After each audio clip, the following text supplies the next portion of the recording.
L'usine elle-même date de 1890.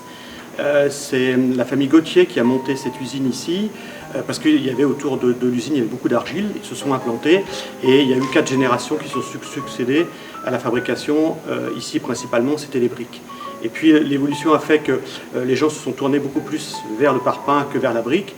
La brique ne concernait plus que l'ornement des fenêtres ou des portes, et donc l'activité a périclité et s'est arrêtée au milieu des années 80.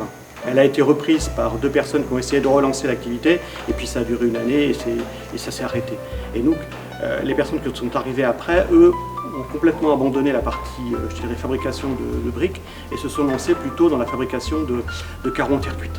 Et donc c'est comme ça que l'activité a démarré. Et puis depuis quelques années, on a associé à l'activité carreaux en terre cuite l'activité faïence, qui est assez complémentaire parce que généralement les gens qui viennent acheter des carreaux en terre cuite ont quelquefois aussi pour des crédences de cuisine, des salles de bain, ont besoin de faïence. Et cette activité de faïence, elle était aussi basée pas très loin d'ici, à Piffon, qui est à une dizaine de kilomètres de Charny.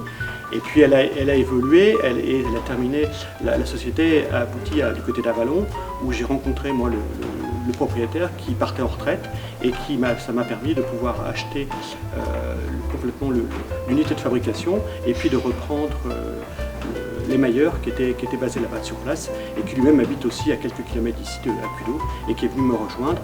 Et aujourd'hui c'est pour ça qu'on a une gamme très variée de produits en faïence mais aussi de produits en terre cuite qu'on propose à nos clients. On a à Charny, je dirais, 3 principales gammes en matière de terre cuite. On a la Courboissy, la Prunois et la Chevillon. Alors, la Courboissy, c'est une argile, on utilise une argile rouge qui va nous donner des produits après cuisson, des produits qui sont plutôt rouge flammé. Donc c'est assez recherché dans la région parce que ça se marie bien avec les briques des maisons. Vous avez aussi donc la Prunois qui est plutôt que l'on fait avec une argile réfractaire, une argile grise, qui va vous donner des produits plutôt clairs. Et l'argile vient de carrières qui sont situées plutôt près de Nevers. Et puis on a le produit Chevillon qui est un produit qui va nous donner des carreaux plutôt orangés, rosés, qui lui est un mix un peu des 2 argiles et qui va permettre de proposer une gamme complètement différente à nos clients. Alors, les principales étapes de fabrication, nous on a vraiment une particularité, c'est qu'on va essayer de ne pas broyer trop fin l'argile. Donc on va recevoir l'argile.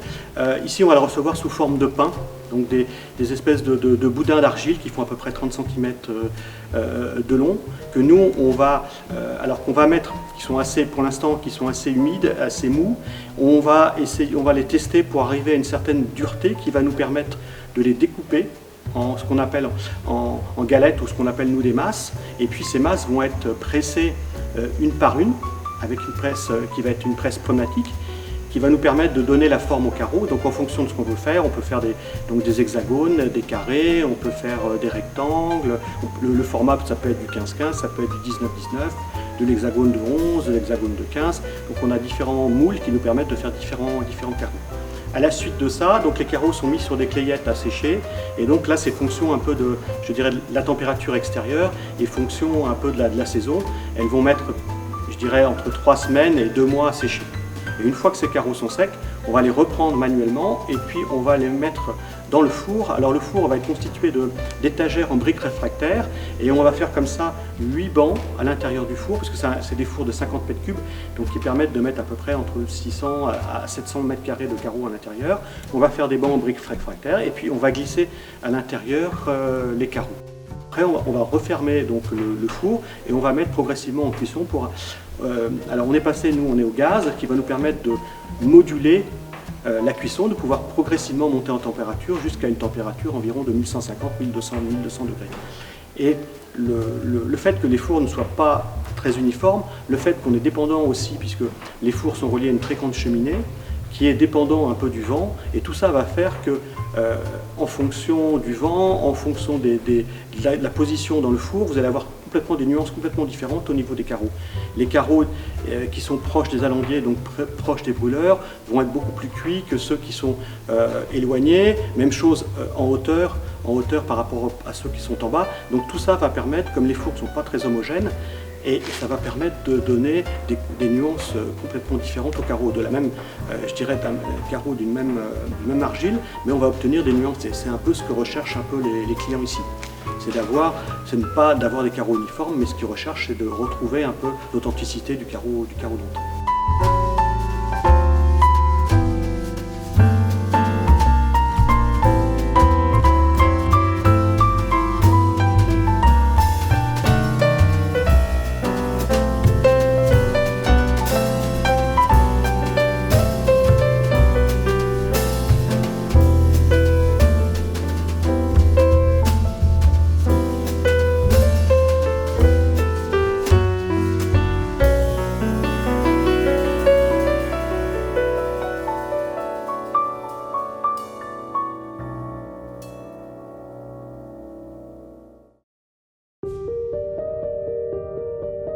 Pour la faïence, il y a deux étapes principales. Il y a d'un côté la fabrication du biscuit, qui va nous permettre, en utilisant une argile blanche, de pouvoir façonner un biscuit qui va être cuit une première fois, et nous, on va émailler sur ce biscuit cuit. Il y a la possibilité, quelquefois aussi, des gens qui peuvent émailler sur un biscuit cru. Non, non, nous, on émaille sur un biscuit cuit. Et donc, on va utiliser trois techniques différentes.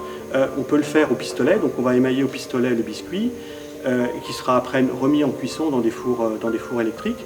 Le carreau peut être aussi par trempage, donc on va tremper le carreau dans l'émail, on va le laisser sécher et puis on va le mettre en cuisson. Ça peut être aussi à l'aide de tampons, on peut aussi tamponner le carreau, ou alors à l'aide par sérigraphie, donc on va créer un motif et on va imprimer le motif sur le carreau.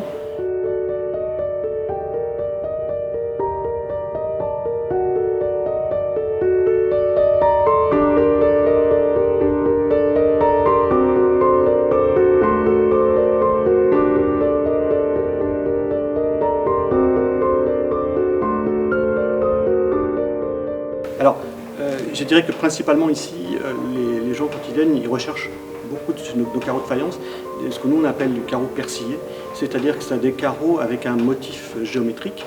Je dirais 88% de notre production est en bleu, ce que nous on appelle le bleu de Sèvres. Mais après, on a du rouge, on a du jaune, on a du vert, on a un peu toutes les couleurs. Actuellement, on a à peu près une gamme de 50 couleurs différentes et d'une centaine de motifs différents. Je dirais qu'il y a plusieurs façons de nous trouver. Alors, on est à la fois référencé dans la Fédération française des tuiles et des briques. Donc on fait partie de l'ANIMER. Et puis de l'autre côté, on fait partie des ateliers d'art de France. On fait partie aussi des entreprises du patrimoine vivant. Alors on a maintenant un site internet aussi qui nous permet de nous faire connaître auprès des usagers, et puis on fait partie de différentes associations, l'Association des artisans d'art de Lyon, de l'Office de tourisme de la Puisaye, et puis on communique au niveau de la Chambre des métiers, au niveau de différentes associations en France et puis à l'étranger.